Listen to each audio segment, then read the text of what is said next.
Mga binati ko mga igsuon na Hesukristo, mga minahal ko mga parokyano, lungsod sa Dios o katawhang tinubos initong hamili nga lungsod sa balilihan o sa kasikbit nga mga dapit. Atong mga manimbahay nga gikan sa laing dapit ni adinhi, atong i-acknowledge sa mga gikan sa Cebu, no, daghan-daghan ni sila nga gusto nila nga makiguban nato og ani mag-celebrate sa Paschal Triduum dinhi sa balilihan nga sila dinhi. Mga igsuong balilinhon nga nagsunod sa atong mga kasaulugan, pinaagi sa atong live streaming, mga balilinhon, bulanon o mga Bisaya nga tuas sa nagkalain-laing dapit sa atong nasod, sa gawas sa nasod o sa nagkalain-laing dapit sa kalibutan. Kitang tanan, diya sa paghandom nato sa kamatayon, pagpasakit, o sa umaabot nga pagkabanhaw sa atong Ginoong Hesukristo. Mayong hapon kaninyong tanan. Gisugda nato karon ang gitawag og Paschal Triduum. Tulo ka mga mahinungdanong adlaw nga diin gisubay nato og ato nga gihandom ang mga yugto sa mga panghitabo nga diin ang atong Ginoong Hesukristo mitubos og mitibawa sa iyang buhat sa kaluwasan alang sa kalibutan. Ug mobalik tagamay, magsugod ta sa atong timetable. Kagahapon, Miyerkules sa gitawag matog hapog Spy Wednesday, no? Gahapon. Si Judas Iscariote nakig-negotiate sa kadakuan sa mga pari o sa punuan sa mga Hudiyo, pilay ahong madawat aron ahong ikabaligya ninyo o ikatugya ninyo si Jesus. Mao man ang ebanghelyo kagahapon. Karon gisaulog na nato ang katapusang panihapon sa atong Ginoo uban sa ihang mga tinun-an. Mga karon gitawag karon officially og Evening Mass of the Lord's Supper. Sa Latin, kaniadto gitawag kining Missa Vespertina in Cena Domini. Si Brother Linwell rin makasabot ani ka maestro manig Latin namo sa seminaryo hangtod karon. Missa Vespertina in Cena Domini. Unya ang laing tawag na ni karon gitawag kining Monday Thursday. Gikan kini sa pulong again nga Latin, pulong nga gitawag og mandatum, nga hubaron sa English command or sugo. Kay karon pagpanihapon sa mga apostoles ingon mga to Ginoong Hesukristo, tagaan tamog bag-ong sugo, paghigugma ay kamo, ingon nga ako nahigugma kaninyo. Unya human sa atong misa karon, isunod ang pagbalhin sa Santissimo dinhi sa atong altar of repose. Nga diin maoy atong paghandom sa pagampo ni Jesus dito sa tanaman sa Getsemane. Mo may tuyo ana. Mo nang magvigil, magtukaw taon niya hangtod sa tungang gabi. Maingon nga atong Ginoong Hesukristo miingon sa iyang mga tinun-an, pagtukaw kamo uban ako. Na pagbalik siya nangatog ang mga tinun-an. Mauni. Unya ugma sa buntag, mauna to ang series of trial sa itong Ginoong Hesukristo. Miatubang si Hesukristo sa Pangulong Pari, si Anas o si Caiphas, hangtod ni miatubang siya ni Poncio Pilato, o ni hangtod nga gitugyan si Pilato, si Jesus ni Pilato sa katawhan aron patyon. Mga umangudto gatinga ang atong Ginoong Hesukristo pagahimo nato ang 7 palabras. Og manghapon mamatay ang atong Ginoong Hesukristo. Mga nang manghapon magprosesyon tag Santo Entierro. Kay namatay ang Ginoo ugma sa alas 3. O niasod sa 3 ka adlaw ato ang atong Ginoo sa lubnganan, mabanhaw siya inig ka Sabado o Domingo na sa adlaw sa mga Hudiyo, Domingo sa kaadlaw. Nakita ninyo ang sequence of events sa gitawag og passion, death, and resurrection of the Lord. Aron masabtan nato ang atong mga gipangbuhat. Unya sa Ebanghelyo karon mga igsuon, usa ka importante nga rito o usa ka importante nga gesture nga gibuhat sa atong Ginoong Hesukristo human sila nanihapon. Giingon man dito gihubo ni Jesus ang iyang biste, ang iyang sapaw, unya gakuha og tualya, gihugasan niya ang tiil sa iyang mga tinun-an. Mo nang karon human ining wali ang pari hugasan usab ang tiil ining 12 ka mga apostoles sa paghandom nato sa paghugas ni Jesus sa tiil, mga tiil sa iyang mga tinun-an. Washing of the feet. Unsa may buti pasabot ining paghugas sa tiil sa mga tinun-an? Aron masabtan ninyo, tagayon ako gamay nga paghigayon nga makahimog mubo nga katekeses kabahin ining pagpanghugas sa tiil. Kamo, kita karon hayahay na mamanghugas og tiil. Kaya gitawag naman na ninyong foot spa. Arte, nakaadyo matog tagbilaran. Father, magpa-foot spa sa ko, Father. Malate ko sa misa. Yahaya, no? Unya, banjusan dito sa foot spa, dito sa kanang massage center, butangan og humot kaayo, unya hugasan og yanang init-init, unya napay gwapa nga masahista maghapoy-hapoy sa kuko. Nahimo na ng social status, kay mahal-mahal mapugbayad ng foot spa. Biro sa panahon ni Jesus, diyan mo nang ingon anak. Ang paghugas sa tiil sa panahon ni Jesus sa karaan nga mga Hudiyo o Palestino, sa unang panahon, ang paghugas og tiil, usa ka importante nga butang para sa mga bisita. Ngano man, kaniadto, abog ang ilang agianan. Di ba? Sa ancient Palestine, kaniadto, og init, abog kaayo ang juta. Mukay ba ang mga bas, og mga abog. Ug uwan pod perti pong lapuka. Manapot ang abog, manapot ang juta og ang mga danggay diha sa imong lapalapa og sa mga gingi sa imong tiil. Mga og imbitaron ka kaniadto usa ka hikay o mobisita ka sa kabalay sa usa ka dungganan nga pamilya sa pultahan sa main door sa kilid na ay mga banga, mga tadyaw nga puno sa tubig aron adto ka manghimasa. Nasabtan. Karon kinsa may mubuhat sa pagpanghugas og tiil. Ang mubuhat sa pagpanghugas og tiil ang mga ulipon. Slaves. Servants. Ang manghugas sa tiil kaniadto sa mga bisita, sa mga guests, o sa mga pinasidunggang dinapit, dili ang tag-iya nga dato. Dili ang mga anak sa tag-iya nga naahan og tag-as og ranggo bat katong mga sulugoon og mga ulipon. Sa laktod nga pagasulti, ang paghugas og tiil buhat sa usa ka tawo nga ubos kaayo. Way ranggo, way tingog, way dungog, way estado, way naong sa katilingban. Slaves. Nagibuhat sa Ginoong Hesukristo ngadto sa iyang mga tinun-an. Tulo ka butang ang atong mapamalandungan mga igsuon nining gitawag og pagpanghugas og tiil.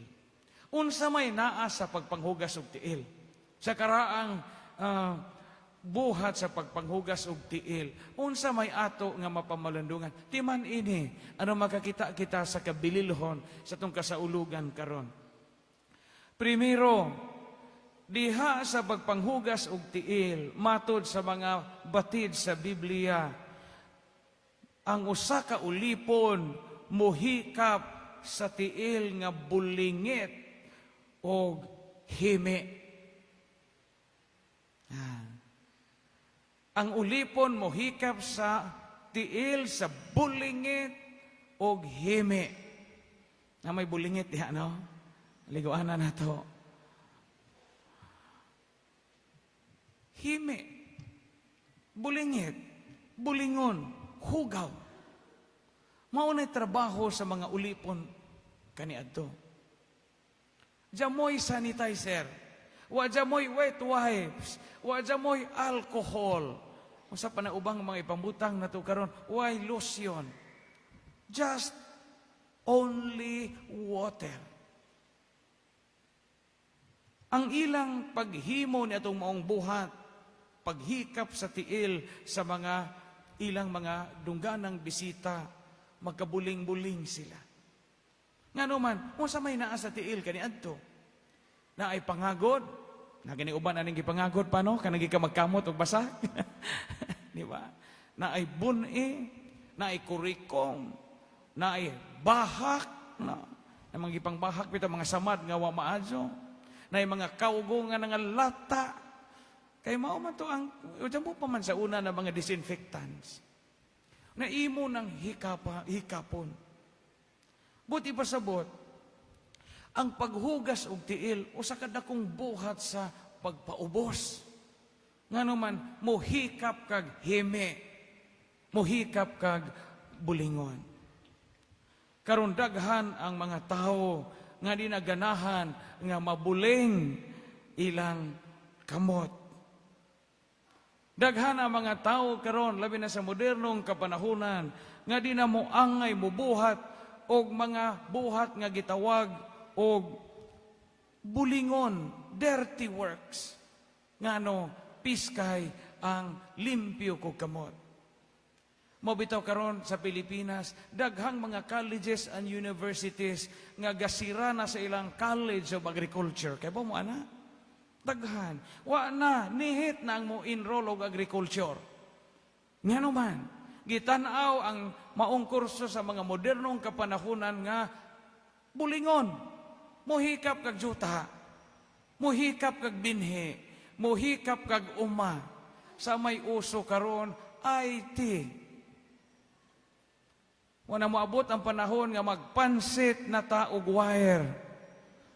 Moabot ang panahon nga magpansit na ta, magsabaw na tag power bank, magsabaw na tag charger. Kay wa nay magtanom o wa nay magtikad sa yuta kay di na taganahan og mabuling. Tanawa din is balilihan, mo tanaw ta pila ka basakan dinhi nga wa na trabahoa. Taghan.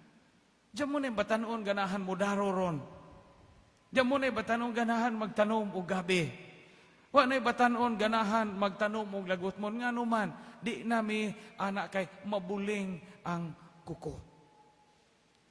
Gani, standard karon.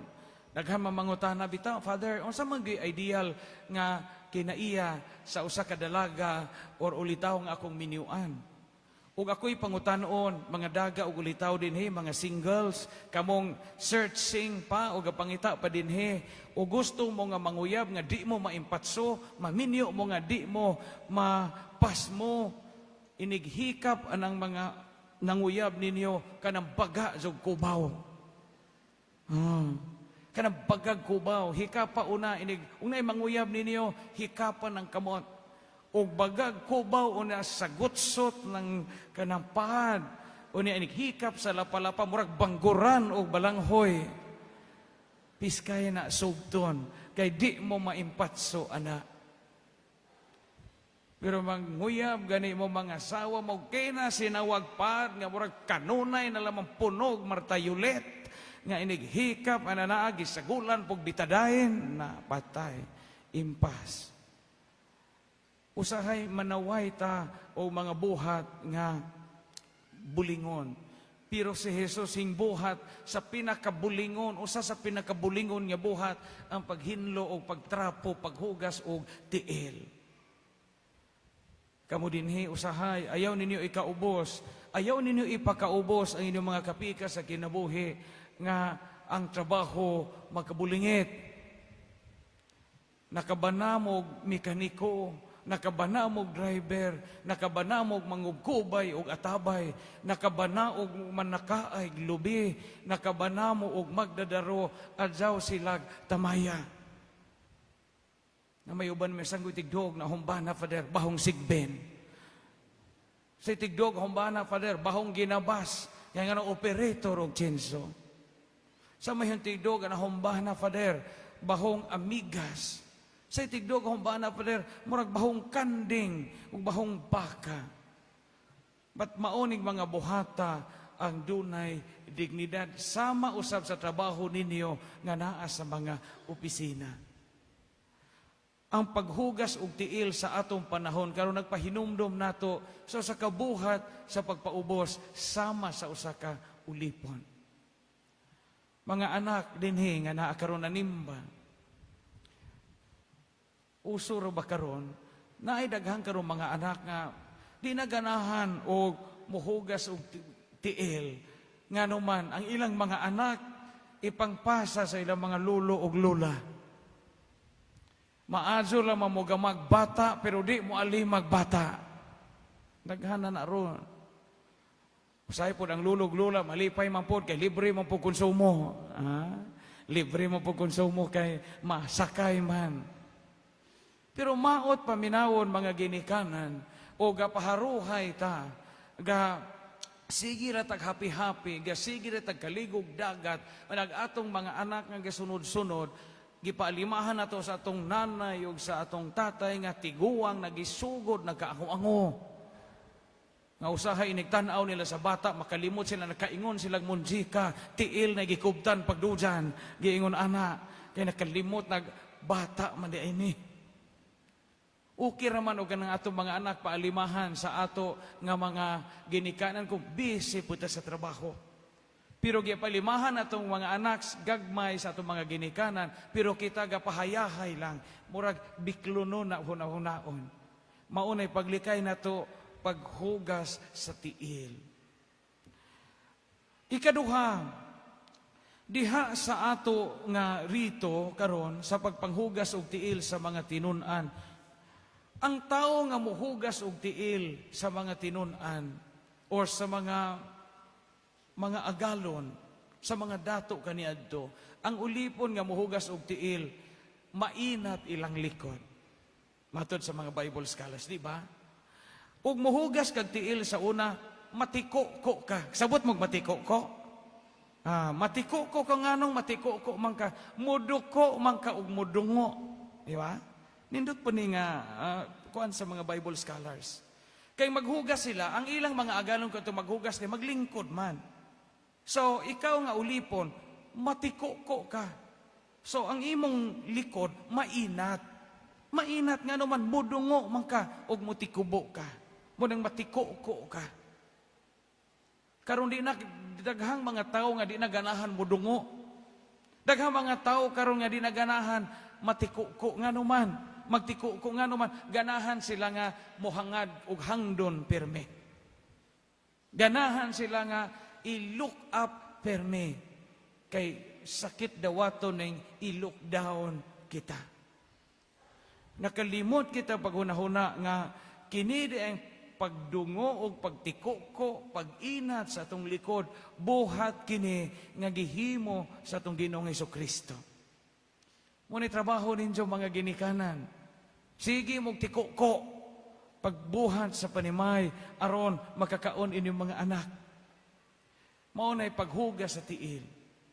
Kana inyong pagdujan sa inyong mga anak, nga wa mo kahibaw ano sa mahuman mog tabog sa duyanan, nga usa inyo nang idiritso ng dujanan sa bungbong aron makujapan ng bata kay gisapot na mo kay di matug. Na pagtiko-ko na aron ang inyong anak makatug o malagsik o balik. Kanang inyong paglubok o humay, paggama o basket, pagbugha o kahoy, pagdaro, paggaling o mais, paghagpat o utanon, magtiko-ko ka. Sama sa paghugas o tiil. Pero diha sa atong pagtiko-ko, nahimo ding sagrado ang maong buhat, kay buhat na ikini sa dakong pagpaubos. Karon kung ang atong Ginoong Hesukristo hingbuhat nining maong buhat, ang atong Ginoong Hesukristo hingtikubo, hingdungo, hingduko, hingtiko-ko, tungod kay Ginoo siya, bisan Ginoo siya, how much more kita.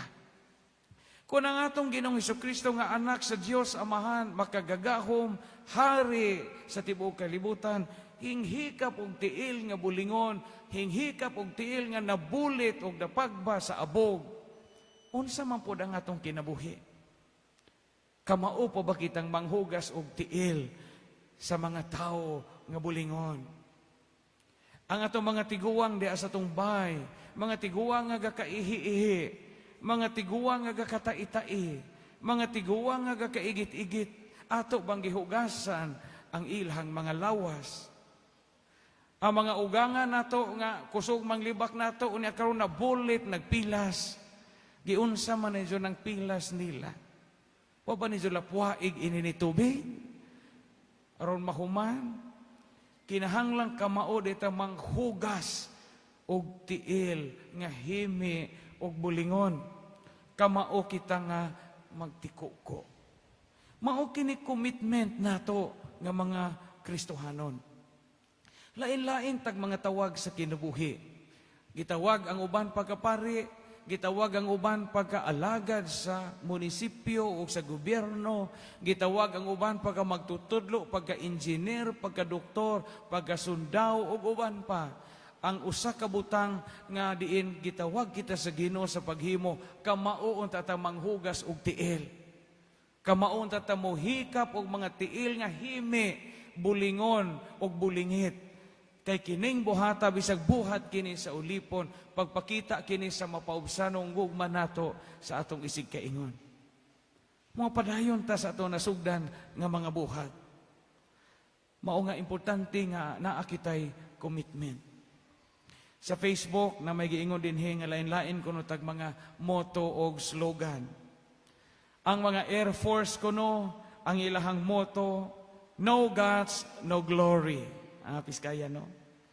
Ang mga Marines ang ilahang slogan or motto, no retreat, no surrender. Ang mga Army ingon pod sila, no pain, no glory. Ang mga pulis ingon sila, to protect and to serve. Wa po pag-ansik security, wa po pa-alkansik security guard. Ilhang motto, no ID, no entry. Ang barangay tanod, wa po papirig. Ingon ang barangay tanod, why kape, why duty. Matang. Padayon ta sa atong nasugdan, ayaw gyud kalimot og hikap og tiil nga bulingon kay gihatagan kitag panig-ingnan karon ang atong Ginoong Hesukristo nga mihugas sa tiil sa iyang mga tinun-an. Kinsa mang mga tiil nga bulingon ang naa sa inyong pamilya nga angay natong hugasan. Sa atong opisina, sa atong porok, sa atong cluster, kinsa mang mga tiila ang nagkabulingit o nagkahugaw-hugaw. Dili lang tiil, but kamot, lawas, kinabuhi. Ang hayde nato silang hugasan sama sa gibuhat sa Ginoong Hesus. Amen.